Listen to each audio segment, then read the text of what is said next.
To the ancient Egyptians, death was not an ending. It was a journey, a crossing into a realm as real, as vibrant as the life they left behind. They did not wonder if life continued beyond death. They knew it did. Hello everyone and welcome to my channel. I am Dora Petrova. I am an Egyptologist, a researcher and a storyteller. Here at Decoding Ancient Egypt, we journey beyond the myths to find the living hopes and dreams of one of humanity's oldest civilizations. Today, we follow the footsteps of a civilization that spent over 3,000 years preparing not for the unknown, but for the continuation, a life beyond death, shaped by the cosmic order of Maat. To live in ancient Egypt was to exist in fragile balance. On one side, the fertile green of the Nile Valley, abundant, pulsing with life. On the other, the endless desert, barren, silent, a realm of death. Between these two ran a line, narrow, sharp, always present, life and death. The Egyptians could not escape it. Death to them was not simply an ending, it was a collapse. The delicate, catastrophic breaking apart of the elements that made the human whole.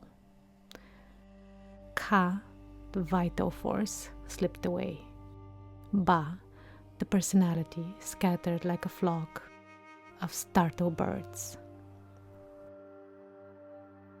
Ip, the heart, seed of memory, thought and morality, fell silent. Ren, the sacred name, risked being forgotten. Even the shield, the shadow, that constant companion of the living, was lost to the sands.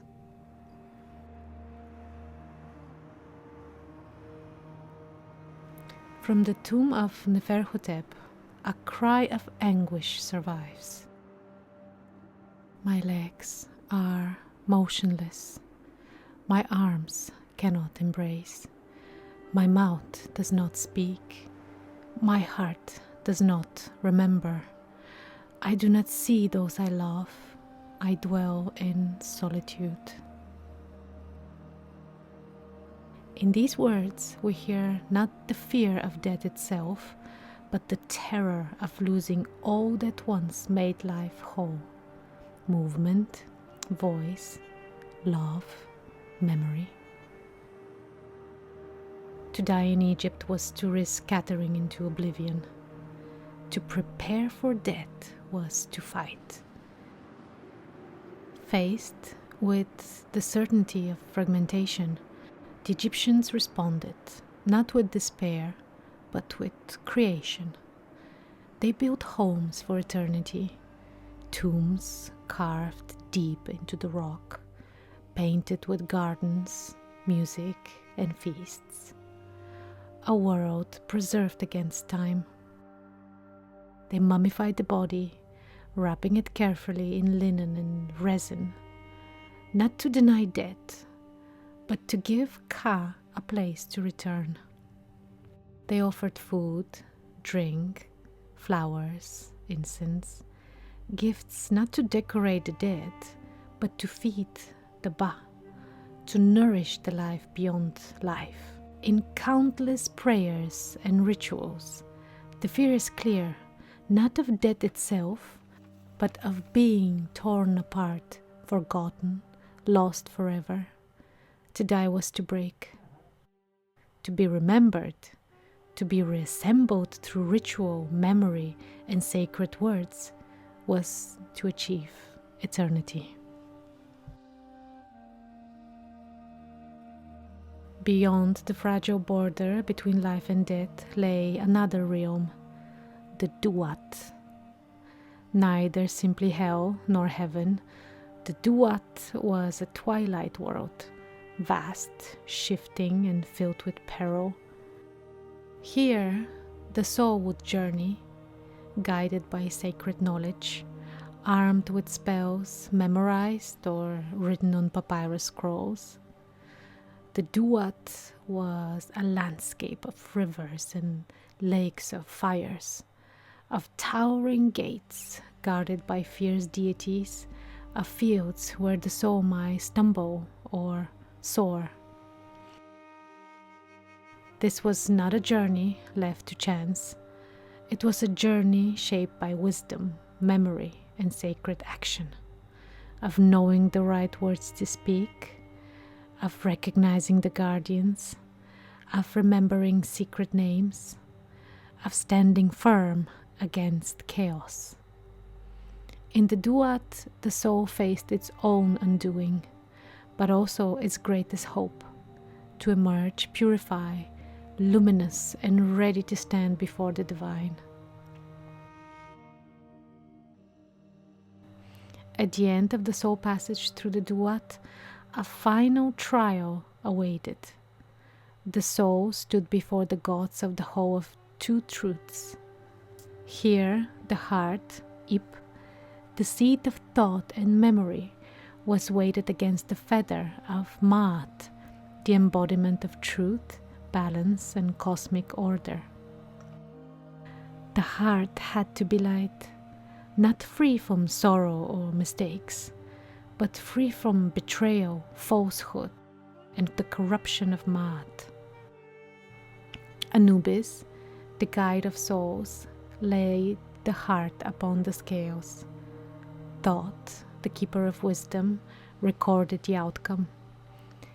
If the heart balanced perfectly with the feather, the soul was declared true of voice, justified, worthy of eternal life.